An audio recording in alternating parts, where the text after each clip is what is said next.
Ramon रसिकन संग बिन ranch न उपजय प्रेम।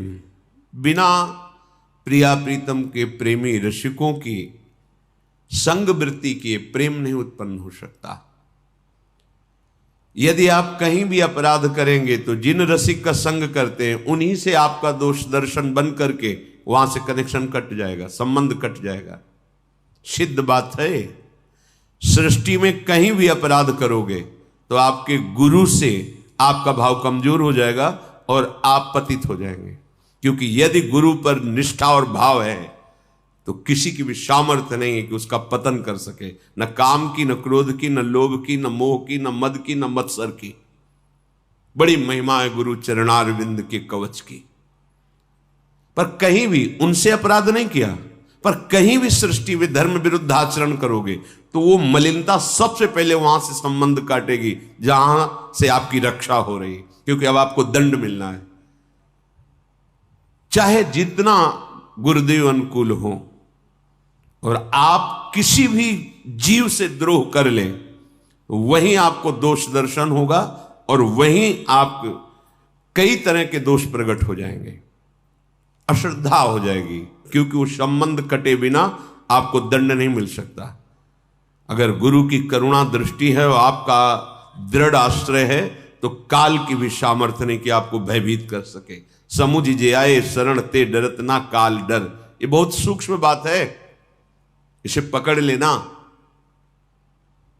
गुरु के चरणारविंद में आपका भाव बहुत अच्छा है, लेकिन आप कहीं किसी वैष्णव, किसी संत, किसी भी जीव से द्रोह करोगे तो अचानक आपके अंदर एक वृत्ति प्रकट होगी जो गुरुदेव के दोष भाव में आने लगेगी।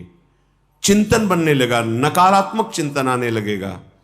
धीरे धीरे संबंध की भावना खत्म हो जाएगी। बस यही माया की चाल थी, जहां से तुम्हारी भागवतिक ऊर्जा शक्ति बढ़ती, संबंध से तुम्हें प्रियालाल रीझ कर स्वीकार करते, उसी को काट दिया।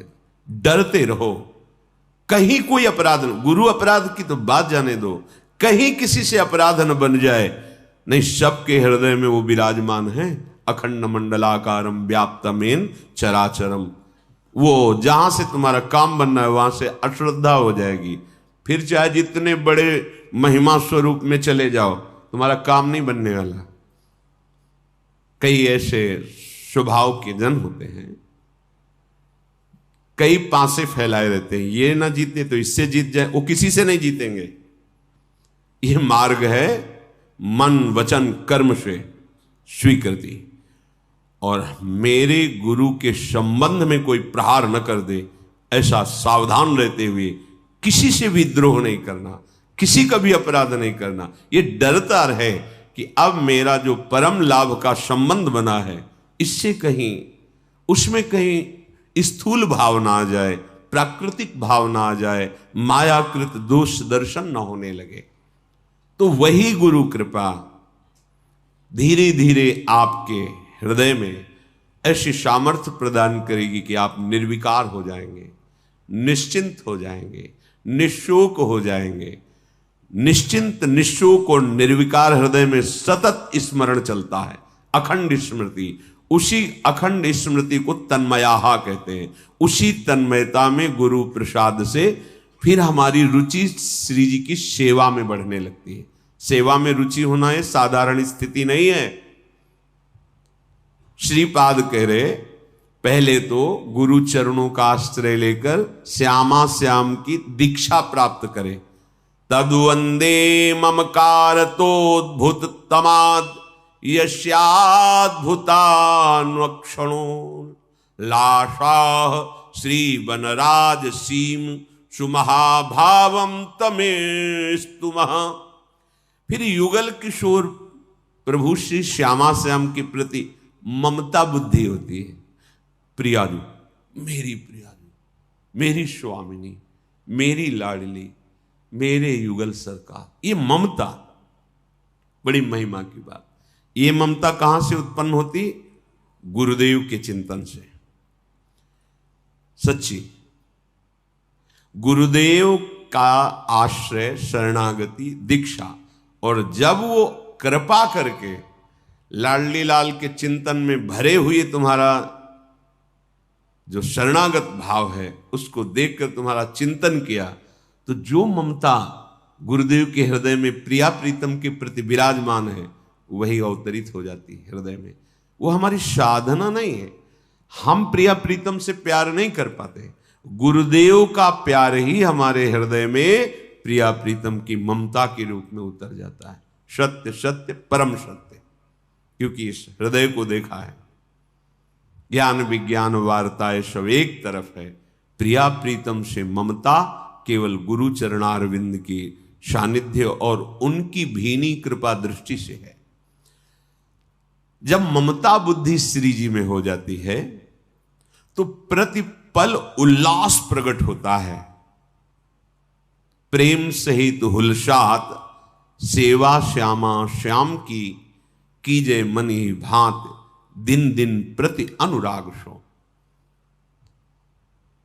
हृदय में श्री उल्लास, क्या पवा दूं, कैसे रिझाऊं, क्या करूं, हर समय श्री जी के लिए, लाडली लाल के लिए, जैसे मां अपने बच्चे के दुलार के विषय में प्रतिपल सोचती रहती, क्या पवाऊं, क्या पहनाऊं, कैसे मेरे बालक को सुख मिले, उसमें वात्सल्य है, वो मां है।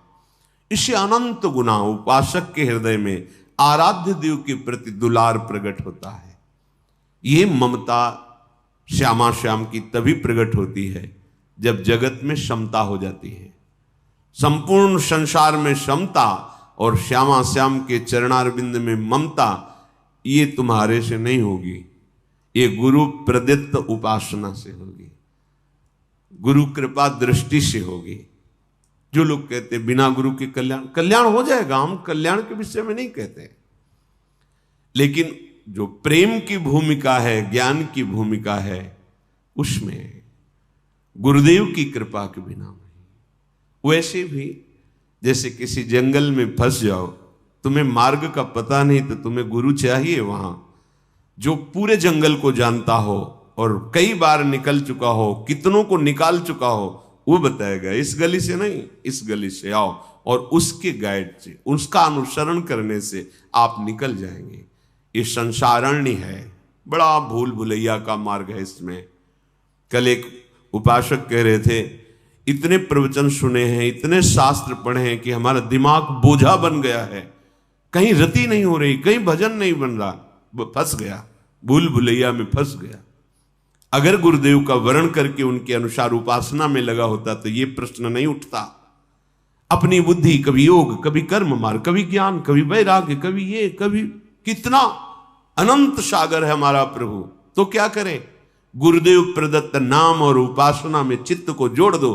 कहीं कुछ भी सुनना, देखना, पढ़ना हमारे बस की बात नहीं कि हम निर्णय कर सके। हमने अपने जीवन को गुरुदेव के चरणों में दे दिया, सुनेंगे, बैठेंगे, चलेंगे वही जो गुरुदेव ने आदेश किया है, उपासना मार्ग, बस कोई संशय ही नहीं।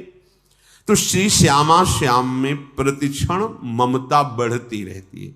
यही ममता आपके हृदय में निज रूपाद्यंतरेणांतरेपि निज रूप को प्रकाशित कर देती है। यह हमारा निज रूप नहीं, ये पर रूप है, पांच भौतिक शरीर प्रकृति जन्य है। यही तो भ्रम पैदा हो गया कि मैं हूं, और ऐसा भ्रम पैदा हो गया है कि स्वप्न में भी यह स्वीकार नहीं हो सकता कि मैं नहीं हूं। इसी भ्रम को गुरु कृपा नष्ट करती है। गुरु प्रसन्न साहब अनुकूला मिटी शकल कल्पित भय। ये जो भ्रमात्मक कल्पनात्मक हमारे अंदर बैठ गया था सुख दुख का भाव, गुरु कृपा से नष्ट हो गया, निहाल हो जाता है गुरु कृपा से। बस बात माननी है, स्वीकार करनी है। तो कह रहे श्रीधाम वृंदावन का आश्रय और प्रिया प्रीतम के चरणों की शरणागति रूपी दीक्षा लेकर गुरु प्रदत्त उपासना से प्रिया प्रीतम में ममता और संसार में समता प्राप्त हो जाती है। जीव ही प्रिया प्रीतम में ममता प्रतिक्षण वर्धमान होती हो, प्रीति का स्वरूप है प्रतिक्षण वर्धमानम। इतना सूक्ष्म है कि समझ में ही नहीं आता उपासक को कि हमारे हृदय में प्रेम बढ़ रहा है, तभी वो दैन्य रहता है, नहीं तो अहम हो जाए, अहम हो जाए तो फिर प्रेम नहीं है वो। सूक्ष्मतरम प्रेम का स्वरूप है। वो ऐसी ममता प्रगाढ़ होती है, निस दिन मिले ही रहे मनो कबहु मिले ना। बड़ी प्रगाढ़ ममता, प्रेम का बड़ा विचित्र स्वरूप प्रकट होता है उपासक के हृदय में। अरबरात मिलवे को निस दिन, और निस दिन मिले ही रहे मनो कबहु मिले ना। इसलिए उसे कभी ऐसा अनुभव ही नहीं होता कि मेरे हृदय में प्रेम है, मैं बहुत अच्छा भजन करने, कभी नहीं। जब कभी ऐसा चिंतन आएगा तो बस यही आएगा कि जैसा भजन होना चाहिए वैसा भजन नहीं हो पा रहा, जैसा सेवा करके स्वामिनी को सुख पहुंचाना चाहिए नहीं, कैसे आएगा, मुझ अधम में कैसे वो वृत्ति आएगी। बढ़ता जा रहा है प्रेम, वैसे ही उसके अंदर प्रेम की भूख बढ़ती जा रही, दैन्यता बढ़ती जा रही, कहीं अहम छू नहीं गया। ये गुरु कृपा पात्र का लक्षण है।